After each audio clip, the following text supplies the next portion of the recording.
ದೇವೇಗೌಡರು ಪೇಪರ್ ಓದೋದನ್ನು ನೀವು ನೋಡಬೇಕು. ಅದೊಂಥರ ಸ್ವಗತ ಸಂಭಾಷಣೆ ಇದ್ದಂಗೆ ಇರುತ್ತೆ. ನಾನು ಮುಖ್ಯಮಂತ್ರಿ ಆದರೆ ಕರ್ನಾಟಕಕ್ಕೆ ಉಚಿತ ವಿದ್ಯುತ್ ಅಂತ ಬಂಗಾರಪ್ಪ ಹೆಡ್ಡಿಂಗ್ ಬಂದಿರುತ್ತೆ. ನಾನು ಎಲ್ಲಿಂದ ಕೊಡ್ತಾನೋ ಅಂತ ಗೊತ್ತಾ, ಆ ಪೇಪರ್ಗೆ ಉತ್ತರ ಕೊಡ್ತಾ ಇರ್ತಾರೆ ಅವರು. ಉಗ್ರವಾದಿಗಳ ಆತಂಕ, ಉಗ್ರವಾದಿಗಳ ದಾಳಿ, ಅದರ ಬಗ್ಗೆ ಆತಂಕ. ಯಾಕೆ ಬರ್ತಾರೆ ಇಲ್ಲಿ, ಯಾರು ಬರಲ್ಲ ಇಲ್ಲಿ, ಹಿಂಗೆ ಮಾತಾಡ್ತಾ ಇರ್ತಾರೆ.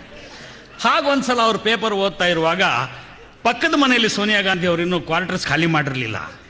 ಅವಾಗ ಪ್ರಿಯಾಂಕಾ ಓಡಿ ಬರ್ತಾಳೆ, ಗೋಡಾ ಅಂಕಲ್, ಗೋಡಾ ಅಂಕಲ್. ಚಿಕ್ಕವಳು, ಗೋಡಾ ಅಂಕಲ್, ಗೋಡಾ ಅಂಕಲ್, ಕುಮಾರಣ್ಣ ಮಾರ್ತಾ ಹೇ, ಮಾರ್ತಾ ಹೇ, ಮಾರ್ತಾ ಹೇ. ಒಳ್ಳೆ ರೇಟ್ ಬಂದ್ರೆ ನನ್ನೂ ಮಾರ್ತಾ ಹೇ, ನಿನ್ನೂ ಮಾರ್ತಾ ಹೇ. ಈಗ ಸ್ವಲ್ಪ ಬದಲಾವಣೆ ಆಗಿ ಕೊಂಡ್ಕೋತಾ ಹೇ, ಎಲ್ಲ ಕೊಂಡ್ಕೋತಾ ಹೇ.